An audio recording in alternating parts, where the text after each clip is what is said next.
I hurt myself today. You've heard these songs 100 times, but you never heard the full story. A mother's final words, a child who never came home, a voice recording that almost never happened, real moments, real heartbreak. Yesterday, all my troubles seem so far. Dressed up in pop music and played on every radio station in the world, most people hit replay and never ask why.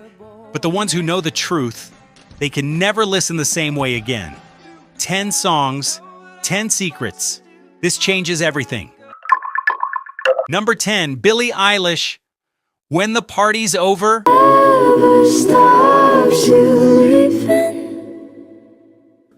Close your eyes for a second. Imagine it's late at night, the house is quiet, everyone else has gone to bed, and you're just sitting there, alone with a feeling you can't explain to anybody. Not sadness exactly, not anger, just emptiness. That's this song. That's exactly what this song feels like from the very first note. Like that, like it like that. Facts and context. This track came out in October 2018. Billie Eilish was just 16 years old. 16, and she co-wrote it with her brother Phineas O'Connell, the two of them creating something in their childhood bedroom that honestly sounds like it came from someone who had lived 40 years of heartbreak, not 16. It was released on Interscope Records. Phineas produced it, and here's what gets me. There are no drums in this song, no big build. I'll only hurt you if you let. And no dramatic drop, just a bare piano and Billie's voice cracking right in front of you. That was a brave choice. Most pop songs wrap pain in noise. This one just left it naked. It peaked at number 14 on the UK singles chart and became a slow burn hit that grew bigger over time. It ended up on her debut album, When We All Fall Asleep, Where Do We Go, in 2019, but it Why am I coming home and I'm on my own? always stood apart from the rest of that record, quieter, older, more aching. Here's something that stopped me cold. When Billie performed this song live for the first time on The Tonight Show, she sat completely still at the piano. No lighting effects, no dancers, no production, just her. And the audience went completely silent. You could hear a pin drop in that studio. That almost never happens on late night TV, almost never. Let me let you go. Why it matters to you now, if you're 45 or older, you might have heard this and thought, this is a teenager song. This isn't for me. I hear that. But grief doesn't have an age. That feeling of standing in a doorway, not knowing whether to walk through or walk away, that's ageless. That's human. And Billie captured it at 16 in a way that would make songwriters twice her age jealous. Quiet when I'm coming. This song is proof that real emotion needs no production. Sometimes the quietest voice in the room is the one telling the biggest truth. Coming up next, a New Zealand girl writes a song about feeling like too much for the world to handle. And she does it on a piano that'll make you want to call someone you've been missing. Number 9, Lord, Liability. My storm says it was poor. You ever felt like you were just too much, too loud, too emotional, too intense, and the people around you, instead of holding on, they slowly backed away? Yeah, this song is for that exact feeling, and she wrote it when she was 19 years old. Living room, but all that a stranger would see is one girl swaying. Facts and Context, Liability came out in 2017 as part of Lord's second album, Melodrama, released on Universal Music. She co-wrote it with producer Jack Antonoff, the same man who's worked with Taylor Swift, Lana Del Rey, and plenty more. But this song feels nothing like a collaboration. It feels deeply, painfully personal. The track is a soft piano ballad. No beats, no synth. Get you wild, make you leave. I'm a Just a voice over keys, and in it she describes being seen as a toy, something people pick up and play with before setting back down on the shelf. He said Melodrama itself was critically praised as one of the best albums of the decade, and Liability is the emotional centerpiece of that whole record. It charted in New Zealand, the UK, and Australia. Every perfect summer's eating me alive until you're gone. But more importantly, it lived online. It lived in people's bedrooms at 2 a.m. That's where it really charted. Jack Antonoff has said in interviews that recording that album felt like witnessing someone completely bare their soul. He's worked with huge names, huge egos, huge productions, but he said Melodrama was different. Lord came in with the feelings already fully formed. His job was just to not get in the way. You're a little much for me. You're a liability. Why it matters to you? Look, if you've ever gone through a breakup, a friendship that faded, a time when you felt like the world was moving on without you, this song will sit with you. It doesn't try to fix anything. It doesn't wrap it up with a lesson. It just says, I feel this too, and I'm saying it out loud. Some songs give you answers.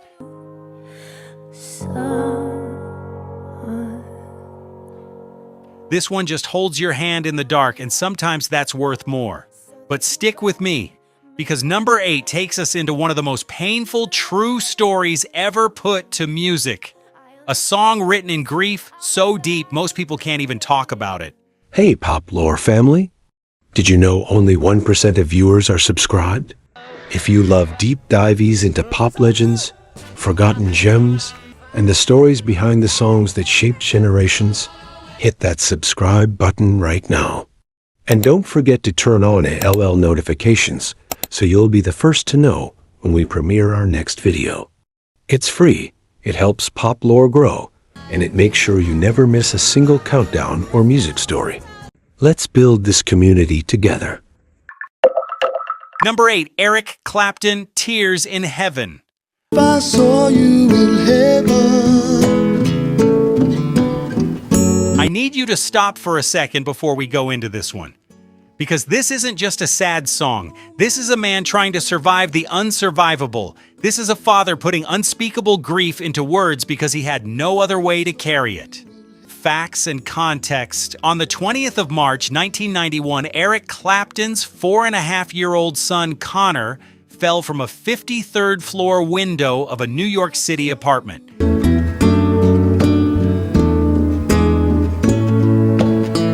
He landed on a rooftop below. He didn't survive. Clapton co-wrote this song with songwriter Will Jennings as part of his healing process. It was released in 1992.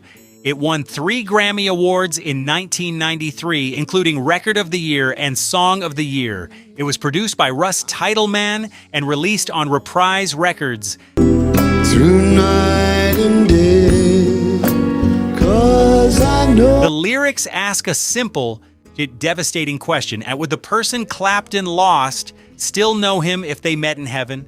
Would things be different there? Would the pain finally stop? It reached number 2 on the US Billboard Hot 100 and number 5 in the UK. It was used in the soundtrack of the film Rush and has been covered hundreds of times, but nothing comes close to the original. Have you begging, please?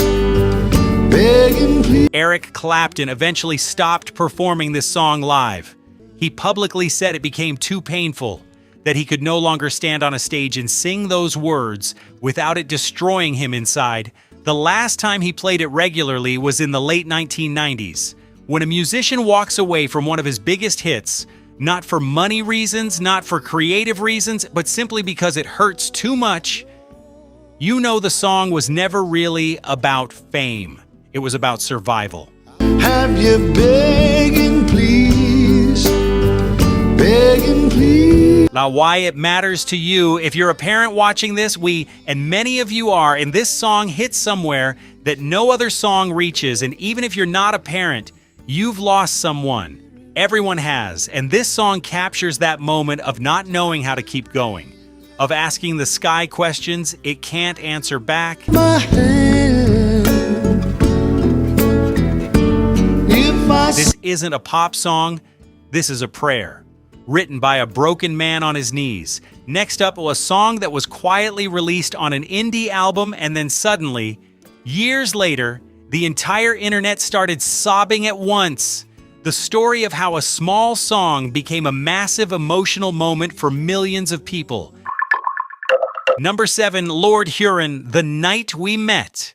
I am not the only traveler. Sometimes a song finds its moment years after it's born.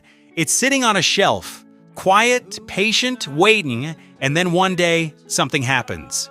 A TV show, a scene, a character standing in the rain, and suddenly, that song is everywhere, and the world finally catches up to what the music always knew. Again, take me back to the night. Facts and context.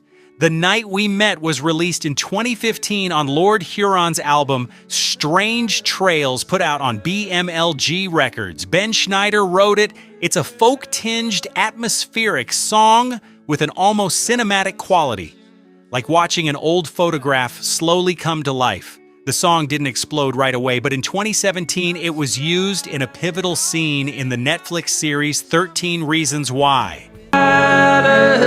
Along with you. That moment reached millions of viewers, many of them older too. They're watching with their kids or their grandkids, and suddenly this quiet little song from a California indie band became one of the most Shazammed tracks of that year. It re-entered charts 2 years after its original release. That almost never happens. Oh, take me back to the night we met. The song deals with regret, with wishing you could go back to the exact moment something began, before everything went wrong. Ben Schneider has said the song was inspired by old ghost stories, that feeling of someone being present in a place they no longer exist. He wasn't writing about heartbreak in a traditional sense. He was writing about haunting, about how love can feel like a ghost that follows you around for years. And your eyes were Why it matters to you if you've ever had that person, the one you think about when you hear a certain song or smell a certain thing. This is for you. It doesn't matter how long ago it was, the feeling doesn't age, and this song knows that. oh, take me back to the night we met. Some love stories end, but some of them just become ghosts, and this song is proof of that. Now we're stepping into the 90s, and number 6 is one of the most powerful vocal performances ever recorded in pop history. A song so emotional, scientists have actually studied why it makes people cry. Number 6, Toni Braxton, Unbreak My Heart. I can bring back my smile. Come and take these tears away. Close your eyes again, it's 1996. You've just been through something, a breakup, a loss, a goodbye that came too fast, and then this comes on the radio, and that voice, that deep, velvet, aching voice where he just reaches right into your chest and says, I know exactly how you feel. That's Toni Braxton, and that's this song. Uncry these tears. I cried so many. Facts and context. Unbreak My Heart was written by Diane Warren, one of the greatest pop songwriters who has ever lived. She's written over a dozen #1 hits across multiple decades, and she wrote this one specifically for Toni Braxton after watching her in an interview and feeling the emotion she carried. Cruel without you here beside me. She released in 1996 on Layface Records, the powerhouse Atlanta label run by L.A. Reid and Babyface. This song was produced by David Foster and hit #1 on the U.S. Billboard Hot 100. It stayed there for 11 weeks. 11 weeks. It was everywhere, in every car, in every living room, at every dinner party where someone eventually started crying quietly in the kitchen. It won the Grammy Award for Best Pop Vocal Performance Female in 1997. Can't forget the day you left. Time is so. Diane Warren received a Grammy nomination for Song of the Year. Diane Warren has been open about the fact that she herself has never been married and has had very few romantic relationships. Yet she has written some of the most emotionally precise love and heartbreak songs of the last 40 years. Now, she once said in an interview that being an outsider, watching love from a distance, actually made her better at writing about it. That distance became empathy, and empathy became hits.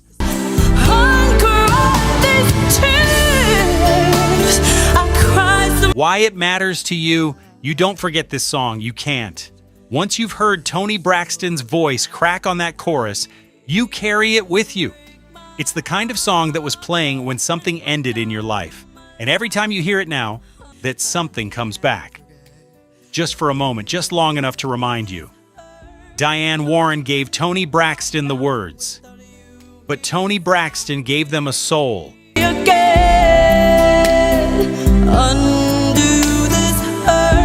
And together, they made something that will outlive all of us. Stay with me, because number 5 is a song built on one of the most painful realizations a person can have. The moment you find out the person you loved most has completely moved on, and they're happy without you. Number 5, Adele, Someone Like You. True, guess she gave you things. You know that feeling when you find out the person you never fully got over has just built a whole new life? They got married, or they moved abroad, or they're just genuinely, completely happy, and you're standing there like, what? And when did that happen? That's this song, and Adele wrote it so well that it stopped being her story and became yours. I had hoped you'd see my face and that you'd be reminded that for me it isn't Facts and context. Someone Like You was released in 2011 from Adele's second album, 21, on XL Recordings and Columbia Records. She co-wrote it with Dan Wilson. And the story goes that she wrote it right after finding out that an ex-boyfriend had quickly moved on, got engaged, and started a new life. The song reached number 1 in the UK, the US, Australia, and Canada. It helped make 21 the best-selling album globally of 2011 and 2012. summer haze bound by the surprise. It became the first song since 1984 to spend more than 5 weeks at number 1 in the UK, and it brought Adele 2 Grammy Awards, including Album of the Year. But here's the detail that fascinated musicologists.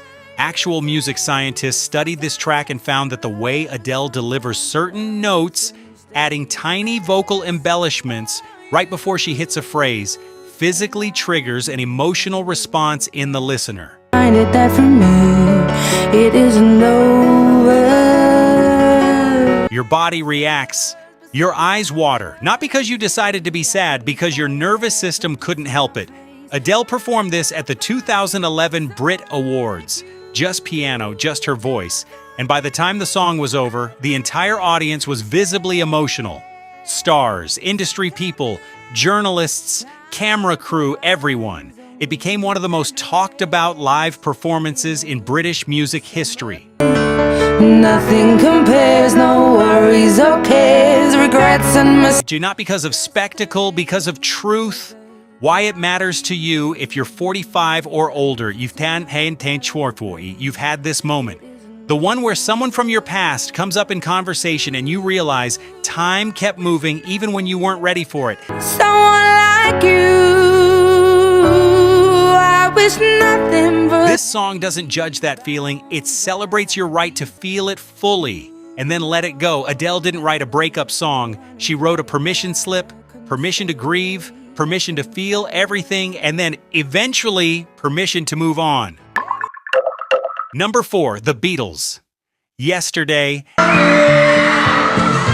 Now it looks as though they're here to stay. Imagine waking up from a dream and the dream has left you with the most beautiful, heartbreaking melody you've ever heard.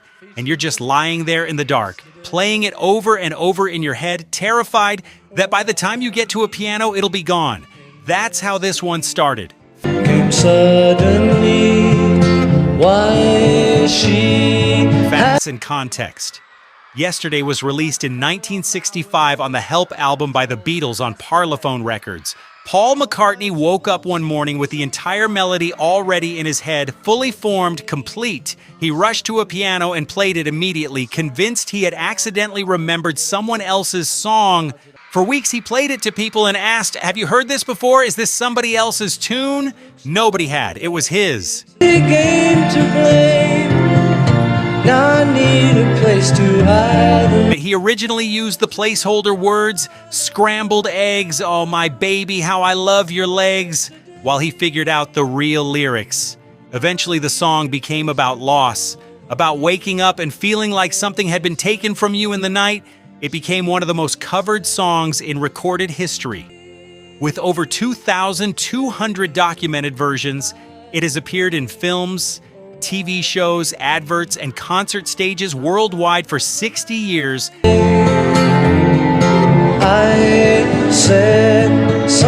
And it did all of that on nothing but an acoustic guitar and one voice. No drums, no bass, no full band, just Paul. The other Beatles were not on this recording at all. Producer George Martin arranged a string quartet to accompany Paul, and that was it. At first, Paul was uncomfortable with the idea of a string arrangement. He thought it was too classical, too formal, but George Martin convinced him to try one session. And when Paul heard the playback, he was completely won over. Oh, I believe in yesterday. That string arrangement became one of the most recognizable sounds in pop music history. Why it matters to you, every generation rediscovers this song. Your parents may have heard it on the radio in 1965. You may have heard it at a wedding, or a funeral, or in a quiet moment when the world got too heavy. It doesn't matter when or where, when yesterday comes on, it finds you exactly where you are. She had to go, no. Some songs become classics because they're technically brilliant. This one became eternal because it told the truth about how fast everything can change and how long the feeling stays. Coming up, a song recorded completely alone in a frozen cabin in Wisconsin. A broken man, no label, no budget. Just raw pain and a microphone. And it changed indie music forever. Number 3, Bon Iver, Skinny Love. Come on, skinny love, just say. Picture this. It's the middle of winter in Wisconsin. Snow everywhere. You're completely alone in a cabin in the woods. You've just been through a breakup. You've been ill. Your band just fell apart. You have nothing but time and heartache and a guitar. Most people would spiral. Justin Vernon made one of the most important albums of the 21st century.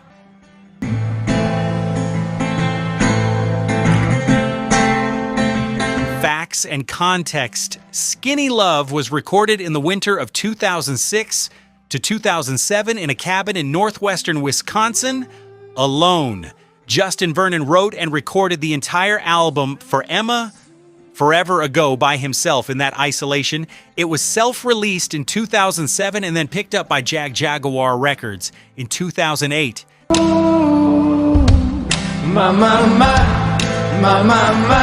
And the term skinny love refers to a relationship that's barely surviving.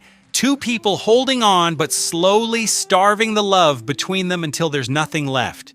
It's about the specific cruelty of a relationship that isn't violent, isn't dramatic, but just quietly dies from neglect. The album went on to be named one of the greatest debut records of the decade by multiple publications. And I told you to be fine. And I told you to be back. Pitchfork gave the reissue a 9.2 out of 10. BBC Radio 6 Music placed it in their all-time best albums list. And Birdie, a teenage singer from England, covered Skinny Love in 2011 and brought it to a whole new massive audience when it reached the top 10 in 12 countries. Come on, skinny love, what happened here? Vernon has talked openly about that winter. He wasn't planning to make an album. He was just trying not to fall apart. He was dealing with illness, heartbreak, and a professional collapse all at once. The recordings were made on basic equipment, not a professional studio, just the tools he had. The rawness you hear, the voice cracking, the room sound, the intimacy, none of that was a production choice. It was just reality. all the tickets, and you'll be owning all the fun. Why it matters to you. You know what a skinny love feels like. Maybe you've been in one. Maybe you're thinking about one right now. That relationship where you both knew it was over, but neither of you said it out loud. You just kept going through the motions, and the silence between you got louder every single day.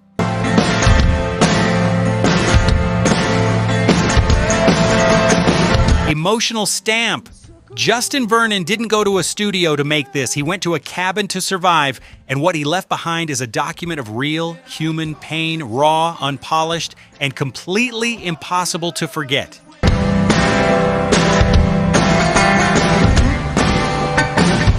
Now, we come to number 2.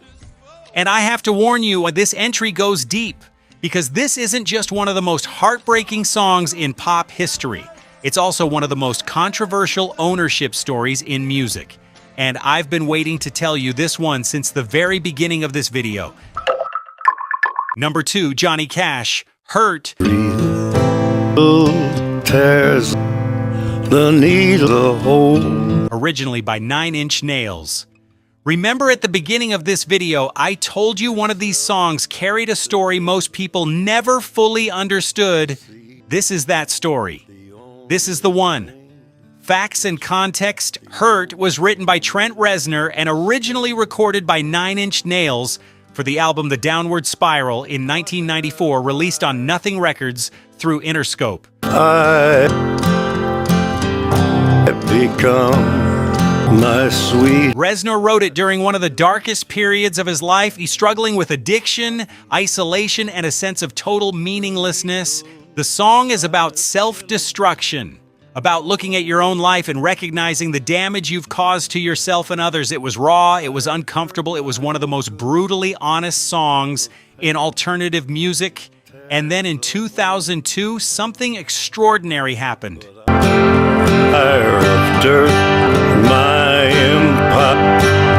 His producer Rick Rubin brought a 70-year-old Johnny Cash into the studio.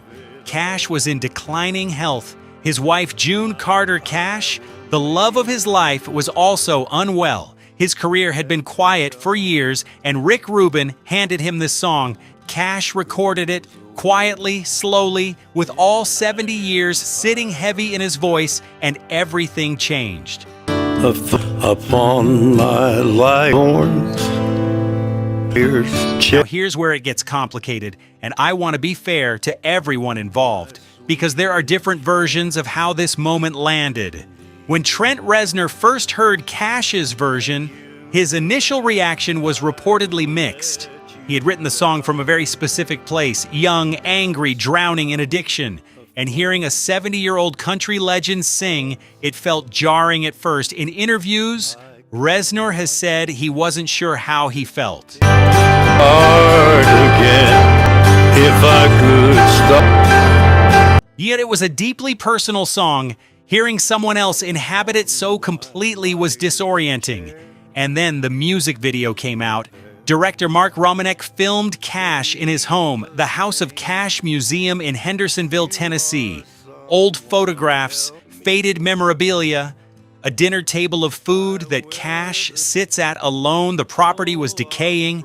Some things had been damaged by flooding, and Cash sat at the piano, surrounded by the wreckage of a life fully lived, and sang those words. Dirt, I will let you down. Some people in the music industry raised questions about the nature of covering such a personal song. There were conversations about authorship, about whether a song written about one kind of pain could honestly be adopted to tell a completely different story. Some felt that the 9 Inch Nails version was being overshadowed by the cover, that Reznor's original meaning was being reframed without his full blessing. I become my sweet. But here is what Trent Reznor himself ultimately said after seeing the video, after watching an old, frail, deeply human man sing his words. Reznor said publicly that it no longer felt like his song. He meant that in the most profound way. He said Cash had taken it somewhere he never could have, that watching that video, he felt like a visitor in his own song. June Carter Cash died on the 15th of May 2003, just 4 months after the video was filmed. I become? What have I? Johnny Cash died on September 12, 2003, less than 5 months after June. When you watch that video knowing what came next, it becomes something almost impossible to explain. It is not a music video anymore. It is a man saying goodbye to his wife, to his life, to all of it. The recording won a Grammy for Best Short-Form Music Video in 2003. It is consistently ranked among the greatest music videos ever made. Find a way. Trent Reznor wrote a song about self-destruction. Johnny Cash turned it into a meditation on what it means to have lived a full life and to still feel the weight of every choice you ever made. And now, number 1, a song written by a woman who lost her little sister when she was just a child. A piano, a whisper, and a wound that never closed. This is the most heartbreaking song in pop music, and you've been waiting for it. Number 1, Evanescence, My Immortal. That you would just leave, your presence still lingers here.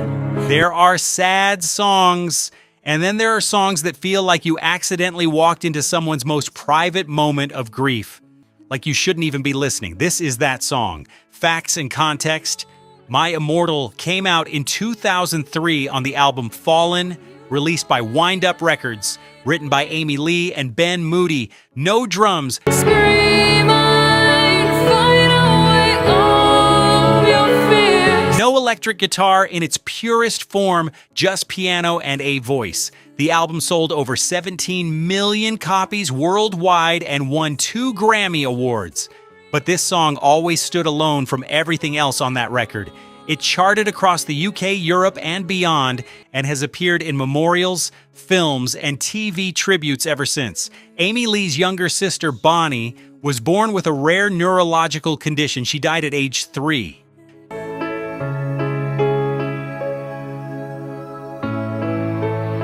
Amy has spoken about her with so much love in interviews over the years, and My Immortal, many believe, was written directly from that loss, that wound that never fully closed. She was a teenager when she wrote this, a teenager at a piano, trying to hold something in music that words alone could never carry. And somehow she did it. There are actually 2 versions. The time cannot erase when you cry. The early pressing had just Amy and the piano, raw, bare, almost too intimate. When the full band arrangement was added later, some fans said the original felt more real, more like sitting in the room with her pain. That stripped version still hits differently every single time. Why it matters to you. If you're watching this and you've lost someone, and at our age most of us have, you already know that grief doesn't disappear. It just gets quieter. It changes shape. But you still. But it stays. This song doesn't try to fix that. It just sits with you in it, and sometimes that's the only thing that actually helps. Amy Lee wrote this before she was even fully grown, but she understood something most people take a lifetime to learn, that love doesn't end when someone leaves. It just has nowhere left to go, and that nowhere, that ache, is exactly what this song is made of.